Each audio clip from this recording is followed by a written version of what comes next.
Bonjour. Voilà tous ceux qui ont bravé le froid. Mais c'est bien, c'est la saison. On se plaint tellement que voilà, il n'y a plus de saison. Bah oui, il y en a. Savoir les voir quand elles sont là aussi, hein. Et ce matin, en passant là, donc on a 3/4 d'heure d'autoroute pour venir jusqu'ici, et on passe par le Lavaux. Et quand je voyais toutes ces vignes, je disais à Elsbeth, regarde toutes ces vignes, elles se reposent, elles dorment. Mais bientôt, tout va fleurir. Il y a quelquefois des saisons dans nos vies aussi. On se plaint qu'il n'y a plus de saison dans le monde, sur la terre, et puis quelquefois, on veut toujours vivre la même saison dans nos vies. Moi, je crois que si Dieu a créé des saisons sur la terre, il crée des saisons dans nos vies aussi. Voilà. Et il y a des moments où c'est le grand soleil qui brille, il y a des moments où il y a de l'orage. Il y a des moments où il fait froid, des moments où on a l'impression qu'on est tout sec. Et puis d'un seul coup, paf, c'est le printemps. Hein ? Alors, quelle que soit la saison dans laquelle on est, ne nous laissons surtout pas culpabiliser par l'ennemi de nos âmes qui dit « Tu vois, t'as aucune fleur, t'as rien qui germe là, t'as pas de bourgeon, rien. C'est ça ta vie chrétienne ?» Tu lui dis « Tais-toi, c'est la saison. » Et une autre saison est devant nous. Hein ? Ça peut nous aider de voir les choses comme ça. Hein ? Voilà, alors on est heureux d'être ensemble. Merci Priscilla pour la louange et ce temps qu'on a pu vivre. Et c'est vrai qu'on pense à Michel avec les jeunes, tout cela, c'est super de savoir que Dieu agit dans le cœur de la jeunesse, hein, et qu'il y a de la relève pour le Seigneur. Alors on va lire un texte dans l'évangile de Jean, au chapitre 2, qu'on connaît très très bien, le premier miracle de Jésus. 3 jours après, il y eut des noces à Cana en Galilée. La mère de Jésus était là, et Jésus fut aussi invité aux noces avec ses disciples. Le vin ayant manqué, la mère de Jésus lui dit « Ils n'ont plus de vin. » Jésus lui répondit « Femme, qu'y a-t-il entre toi et moi ? Entre moi et toi, pardon. Mon heure n'est pas encore venue. » Vous voyez, même pour Jésus, il y avait des saisons. Hein. Sa mère dit au serviteur « Faites ce qu'il vous dira. » Or, il y avait là 6 vases de pierre destinés aux purifications des Juifs et contenant chacun 2 ou 3 mesures. Jésus leur dit « Remplissez d'eau ces vases. » Et ils les remplirent jusqu'au bord. « Puisez maintenant, leur dit-il, et portez-en à l'ordonnateur du repas. » Et ils emportèrent. Quand l'ordonnateur du repas eut goûté l'eau changée en vin, ne sachant d'où venait ce vin, tandis que les serviteurs qui avaient puisé l'eau le savaient bien, il appela l'époux et lui dit « Tout homme sert d'abord le bon vin, puis le moins bon après qu'on a beaucoup bu. Toi, tu as gardé le bon vin jusqu'à présent. » Tel fut à Cana, en Galilée, le premier des miracles que fit Jésus. Il manifesta sa gloire et ses disciples crurent en lui. Après cela, il descendit à Capernaum avec sa mère et ses frères et ses disciples, et ils n'y demeurèrent que peu de jours. Alors, quand on examine ce miracle de Jésus, on voit que Dieu a beaucoup de bonnes choses pour nous. Et en ce début d'année, ça fait du bien de le savoir, non ? Dieu a beaucoup de bonnes choses pour nous. Les médias deviennent prophètes. Les hommes politiques deviennent prophètes. Bon, ils n'ont pas tort dans tout, hein ? Mais aujourd'hui, c'est comme ça. Hein. On ne nous présente plus les choses objectivement, mais c'est comme si on fait des photos toujours en zoom. Voilà. Vous savez que si le soir, vous passez votre matelas au microscope, Vous allez avoir peur de vous y coucher, hein? Un temps, on n'entendait parler que de ça, les acariens, les acariens, les acariens. C'est tout juste si on osait encore respirer. Ben, c'est un peu comme ça aujourd'hui, hein, mais dans un autre domaine. Tout à la loupe. Alors que si on vit avec une loupe sur l'œil, non, vivons dans la réalité. Hein. Mais voilà, on nous annonce des temps très difficiles, et il y en aura certains, certainement. Mais ce n'est pas la première fois. On oublie une chose. Là, je déborde un peu de ce que je voulais vous dire, mais on oublie une chose, c'est que il n'y a pas seulement les animaux qui ont une capacité d'adaptation. Hein? C'est les iguanes, tout ça, aux îles de je ne sais pas où, là, Galapagos, ouais, qui se sont adaptés et tout ça et tout. L'être humain a une capacité d'adaptation. Hein? Quand il fait chaud, qu'on a très chaud, ben on transpire. Hein? Le chien, quand il tire la langue, tout ça, c'est pas parce qu'il a soif, c'est pour rafraîchir son corps. Il y a plein de choses comme ça. On a des capacités d'adaptation. Alors peut-être qu'il y a des choses qui vont changer, et alors, on va s'adapter. Je ferme la parenthèse. Mais c'est vrai que dans ce monde où on a plutôt tendance à nous peindre tout en noir, on peut faire n'importe quoi aujourd'hui, on fait mal. On a tout faux. Bon, ben on les laisse dire ça. Mais ce qu'on sait, c'est que Dieu a beaucoup de bonnes choses pour nous.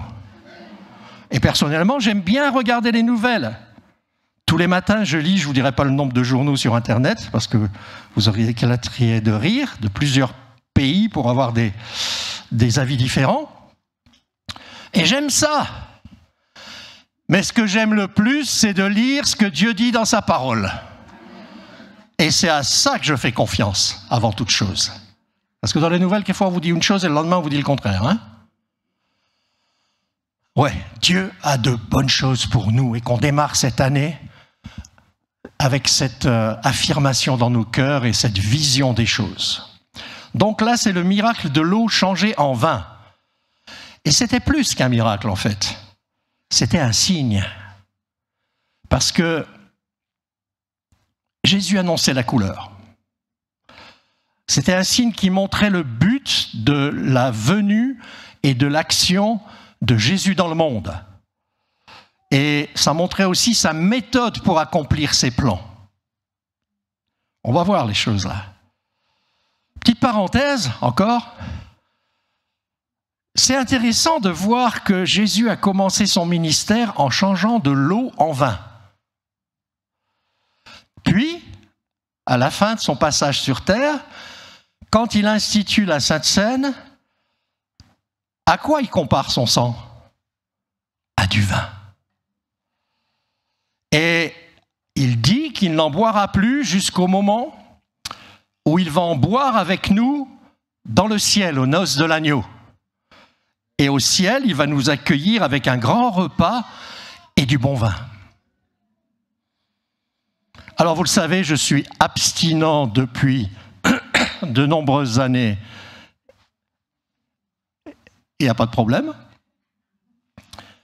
Mais je peux vous garantir que de ce vin-là, des noces de l'agneau, je vais en boire.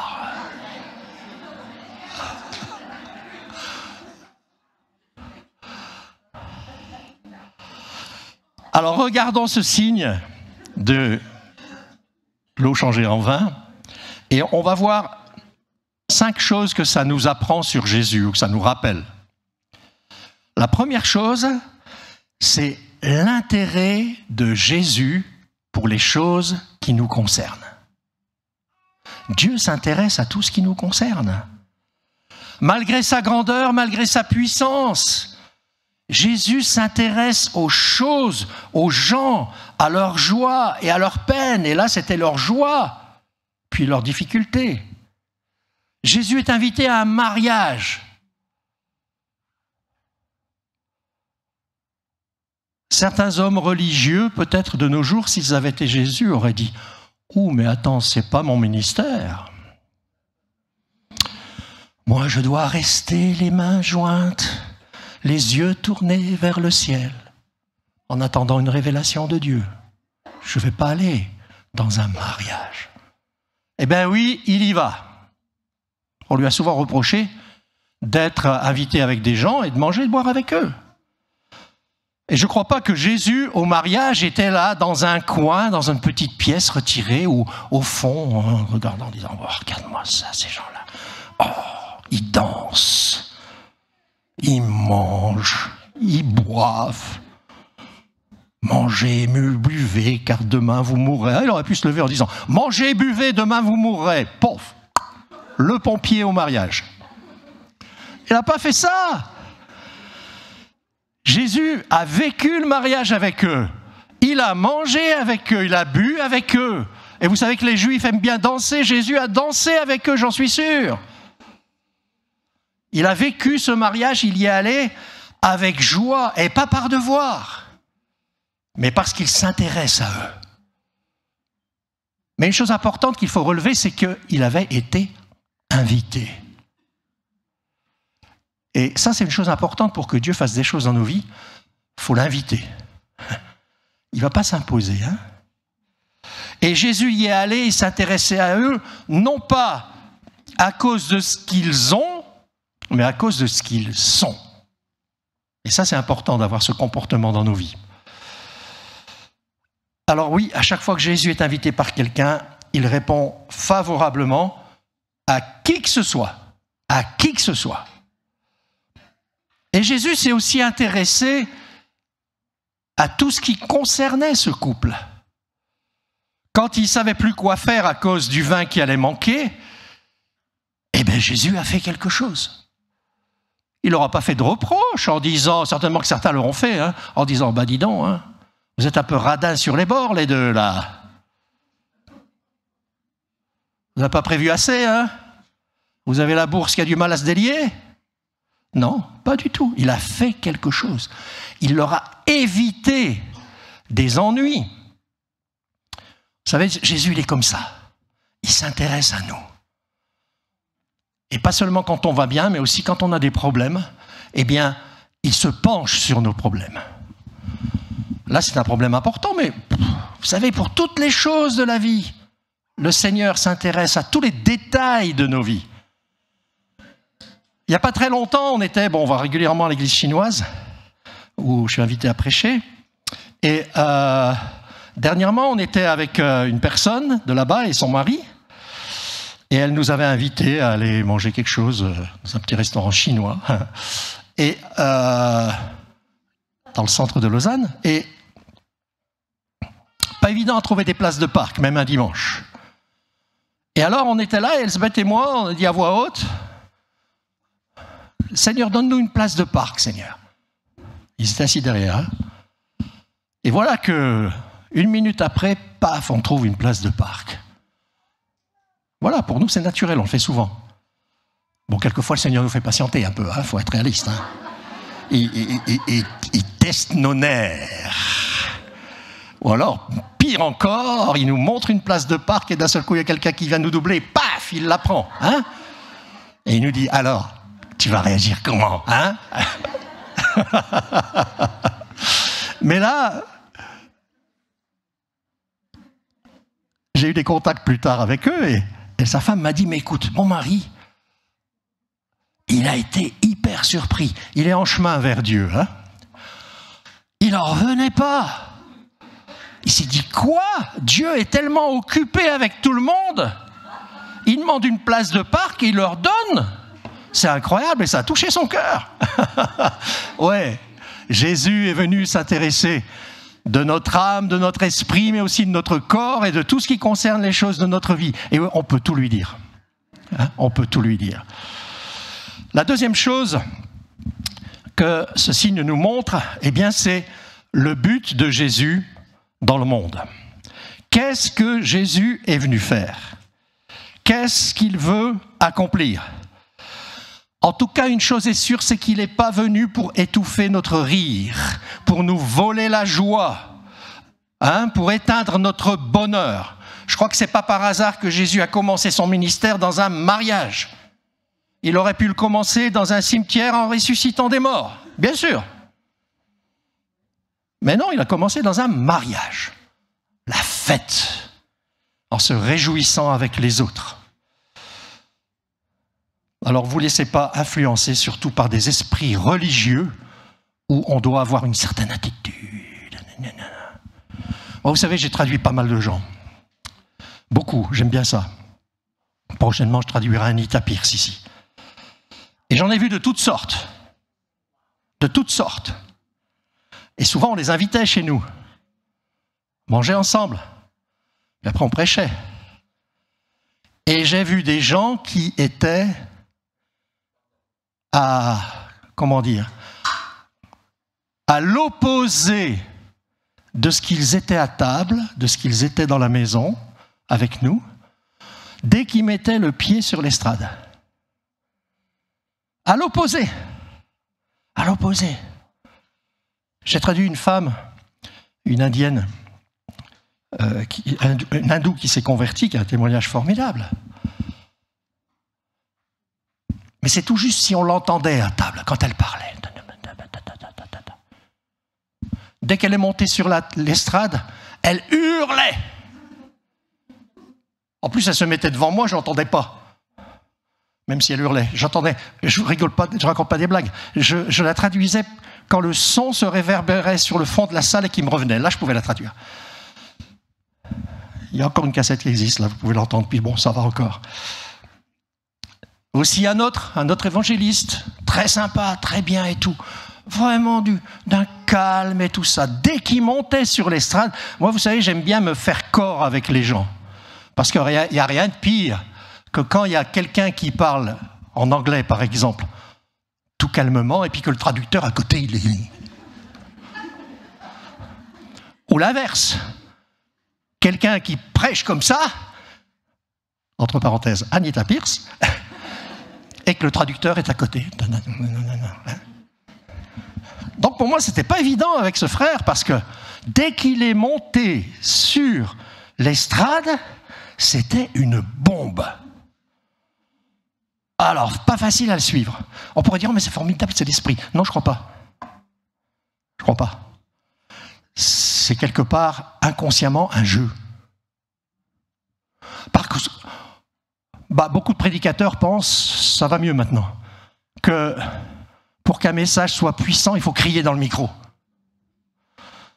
La bénédiction de Dieu ne se mesure pas au décibel. Hein. Ou qu'il faut... Alors, petite parenthèse donc pour dire, ne jouons pas aux chrétiens. Soyons chrétiens, tout simplement. Sans jouer. Sans jouer. Alors Jésus est venu justement, pas avec son air de Sainte Nitouche, mais il est venu se réjouir avec les gens. Et il montrait comme ça que sa venue, c'est pas du tout pour nous étouffer la joie. On a le droit de se réjouir, on a le droit d'être heureux. On a le droit d'être heureux dans l'Église, mais on a le droit d'être heureux dans la vie de tous les jours. Et de se réjouir aussi pour des choses qui n'ont rien à voir avec la vie spirituelle. Il y a des chrétiens qui ne vivent que dans le spirituel. Ils ne savent pas se réjouir pour les choses de tous les jours. C'est dommage, ils ratent quelque chose, les pauvres. Mais Jésus est venu pour changer les choses. Il est venu pour transformer, pour donner l'utile à l'inutile. Hein, c'est ce qu'il Paul dit concernant Onésime. Hein, il était inutile, mais maintenant il met utile. Dieu est venu élever ce qui est abaissé. Dieu est venu transformer de l'eau sans saveur en un vin délicieux. Alors si notre vie, on a l'impression que c'est un désert, eh bien, j'ai une bonne nouvelle pour nous, c'est qu'il peut transformer notre désert dans un jardin fertile et verdoyant et plein de belles fleurs. Il y a plein d'exemples de gens qui ont été transformés, j'en cite juste quelques-uns. Mais un instable, un pêcheur de poissons comme Simon, eh bien, il a été transformé par Jésus et il en a fait un roc inébranlable, Pierre. D'un violent comme Jean. On retient de gens que, oh oui, aimez-vous les uns les autres. Maintenant, avant ils disaient autre chose, hein. Seigneur, ils ne nous écoutent pas, tu veux qu'on demande le feu du ciel pour les détruire? Ouais. C'est des violents. Eh bien, d'un homme violent comme Jean, il en a fait l'apôtre de l'amour, justement. D'une femme possédée de plusieurs démons comme Marie de Magdala, il en a fait la première messagère de la résurrection. C'est autre chose quand même, hein? D'un homme hyper intelligent, hyper intellectuel, comme Saul de Tarse, eh bien, il en a fait le plus grand missionnaire, l'apôtre Paul, qui lui-même plus tard, il disait, je suis plus petit de tous. Il avait changé, hein? Alors voilà le but de Jésus, c'est de changer nos vies, changer ta vie, et il a donné toute sa saveur. La troisième chose que nous montre ce signe, ça nous montre la méthode de Jésus. Comment il a changé l'eau en vin? Il aurait pu le faire tout seul, sans l'aide de personne. Hein? Seigneur, paf, ni vu ni connu. Mais il a choisi d'utiliser des mains humaines. Tout ça au début de son ministère, il montrait un peu le programme. Des serviteurs ont été appelés. Et ils ont dû faire tout ce qu'ils pouvaient avant que le miracle arrive. Eh bien, vous savez, c'est toujours comme ça avec Jésus. C'est toujours comme ça avec le Seigneur. Là aussi, quelques exemples pour nourrir 5000 hommes, sans compter les femmes et les enfants, ça faisait quand même plus de 15 000 personnes. Eh bien, il a fallu l'aide de ses disciples. Et il a fallu l'aide d'un jeune garçon qui soit d'accord de donner tout son pain et ses poissons qu'il avait pris pour son pique-nique. Ah, il aurait pu faire. Non. En vous disant ça, ça me rappelle justement, je vous ai parlé que je suis abstinent, dans les moments où j'étais pris dans l'alcool, je l'écris dans mon livre, ce qui a fait que les choses traînent tellement longtemps, je crois que c'est parce que je voulais que ça se passe entre Dieu et moi, uniquement. Que ce soit Dieu qui me libère uniquement. Et j'ai dû apprendre que Dieu allait utiliser des personnes pour m'aider à en sortir. Et tant que je n'ai pas appris ça, le miracle ne s'est pas passé. Et quand je l'ai appris, le miracle s'est passé. Alléluia. Pour guérir un paralytique, eh bien, il a fallu l'aide de 4 amis qui étaient prêts à tout pour venir jusqu'à Jésus. Hein, vous connaissez l'histoire. Pour ressusciter Lazare, eh bien, il a fallu d'abord des mains pour rouler la pierre. Jésus n'aurait pas eu besoin de ça. Hein. Puis il a fallu des mains pour délier Lazare une fois qu'il était ressuscité. Jésus, il agit comme ça. Jésus attend notre participation. Il attend un effort de notre part. Mais est-ce qu'on est prêt à ça? Mais cet effort, c'est un privilège. Vous vous rendez compte? Collaborer, participer à quelque chose avec le Fils de Dieu, avec le Seigneur Tout-Puissant. Il nous choisit pour être ses collaborateurs, alors qu'il pourrait faire tout seul. Tout seul ou avec les anges. Il y en a assez. Hein? Il y en a des myriades. Mais non, il veut nous choisir, nous, pour qu'on participe et qu'on fasse quelque chose. La 4e chose concernant ce miracle, eh bien, ce miracle, c'est un signe de la volonté de Jésus de nous bénir abondamment. Abondamment. Quand les serviteurs ont fait leur part, eh bien, le miracle s'est produit et il y a eu du vin en abondance. En abondance. Dans chaque récipient, il y avait environ 100 de litres.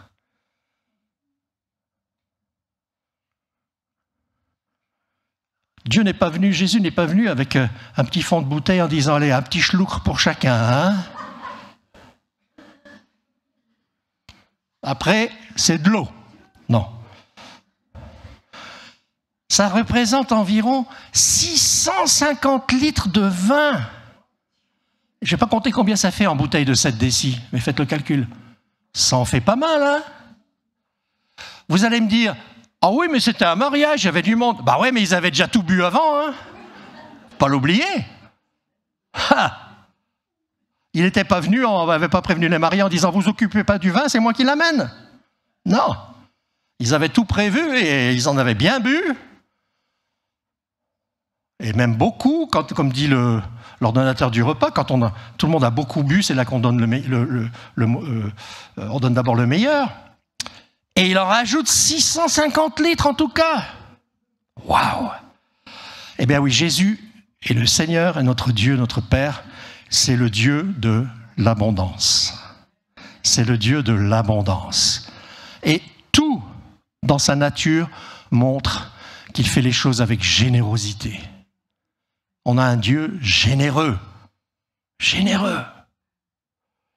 Il y en a qui pensent qu'être chrétien, c'est investir dans le royaume de Dieu comme on investit dans une banque. Vous recevez en ce moment les intérêts, vous voyez ce que ça rapporte? Hein? Ils ne vous disent pas, eux, combien ça leur a rapporté, par contre. Avec Jésus, c'est pas ça, il est paradin.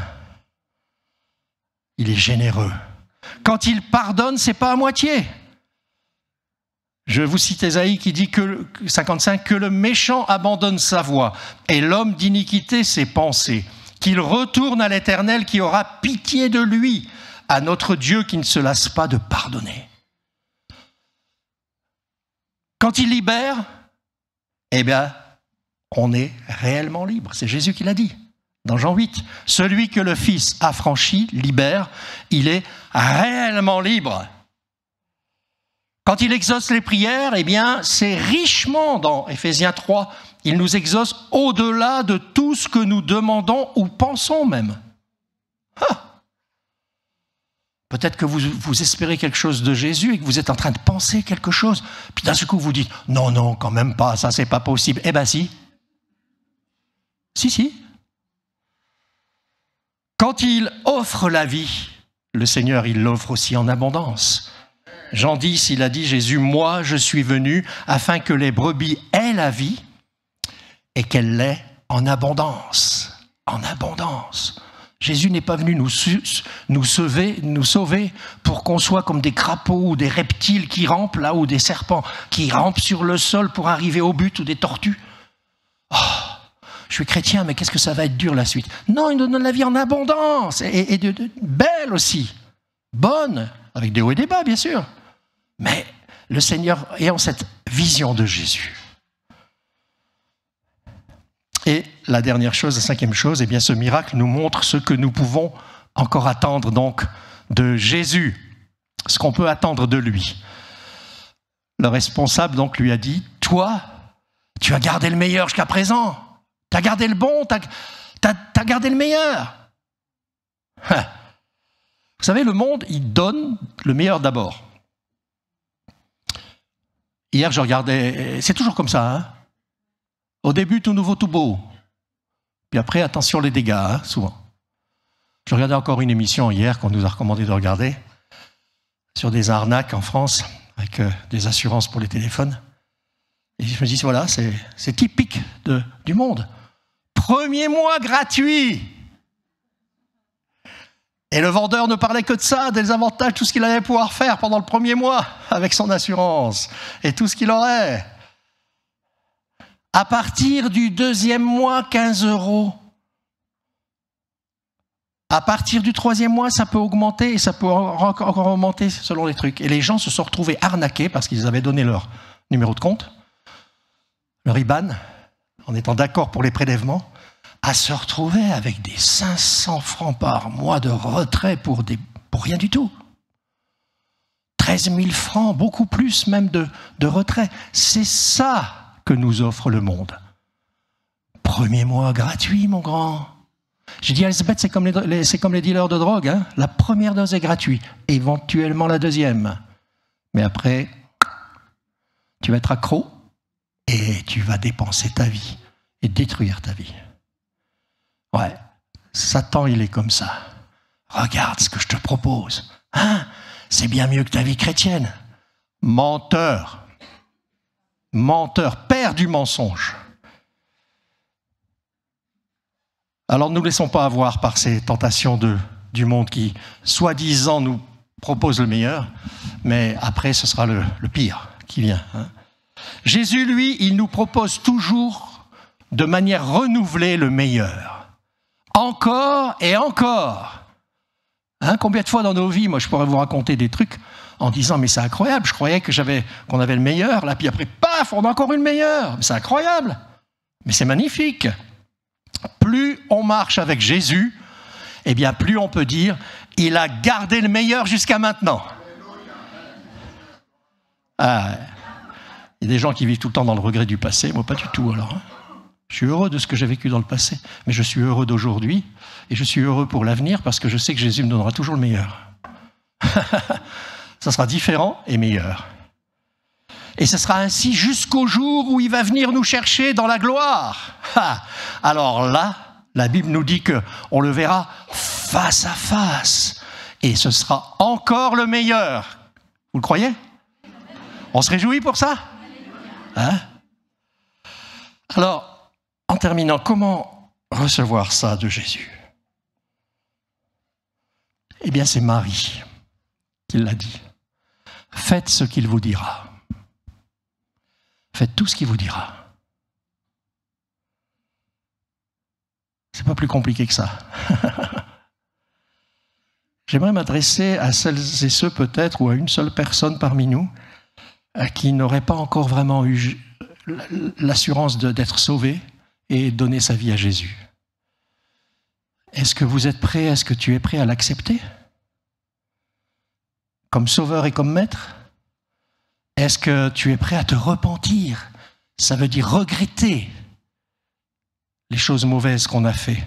Demander pardon pour ça, pas seulement regretter, mais demander pardon. On peut vivre dans le regret tout le temps, mais sans jamais demander pardon. Mais c'est ce qu'il nous demande. Est-ce que tu veux te convertir ? C'est quoi la conversion ? C'est un demi-tour. D'ailleurs, dans le domaine sportif, pour le ski, ils utilisent le même mot, une conversion. Eh bien, c'est ça, changer de vie. Est-ce que vous voulez dire oui à Jésus ? Eh bien, vous pouvez être sûr qu'il va vous donner le meilleur par rapport à ce que vous avez vécu jusqu'à maintenant. Et une vie nouvelle va démarrer pour vous. Et je vous recommande vraiment.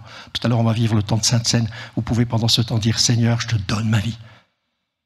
Viens dans ma vie, pardonne-moi mes péchés. » Mais je m'adresse aussi à nous tous, la majorité qui sommes des chrétiens, des gens nés de nouveau. Est-ce qu'on l'a accepté comme sauveur seulement ? Ou aussi comme Seigneur de nos vies ? Est-ce qu'on l'invite toujours dans nos vies ? Il est là, mais est-ce qu'on le reçoit toujours dans nos vies ? Lui, il nous reçoit toujours, mais il nous laisse toujours libres. Est-ce que notre vie a réellement changé comme il le souhaitait ? Est-ce qu'on a dit oui à Jésus sans aucune retenue ? Et pour tous les domaines de notre vie ? Ou est-ce qu'il y a encore des petites pièces qui sont cachées ? Ouvrons les portes. Laissons-le entrer là aussi. Laissons-le intervenir dans nos vies. Laissons-le continuellement faire quelque chose dans tout ce qui pourrait paraître fade à notre goût. Il va faire des choses magnifiques. N'ayons pas peur de continuer constamment de laisser Jésus accomplir ses plans dans nos vies et dans nos vies pour 2023 et les années qui suivront. Et là, on peut être sûr qu'il va nous donner le meilleur. Il va nous donner le meilleur et en abondance. Ah, j'aime Jésus. Et nous aussi, n'est-ce pas ? Alléluia. Merci Seigneur. Merci Seigneur d'avoir annoncé la couleur dès ton départ, dès ton commencement de ministère. Merci de nous avoir montré dans ce miracle et dans ce signe tout ce que tu étais venu accomplir dans nos vies et tu le fais encore aujourd'hui. Alors voilà, Seigneur, je te prie que ta parole puisse porter du fruit dans nos cœurs, que ton Saint-Esprit les fasse pénétrer, que ça ne soit pas seulement des mots, mais que ça aille au plus profond de notre être par ton esprit, qui sont nos cœurs et nos reins, et que tu fasses pénétrer ces paroles et qu'on puisse les vivre avec joie et reconnaissance. Amen.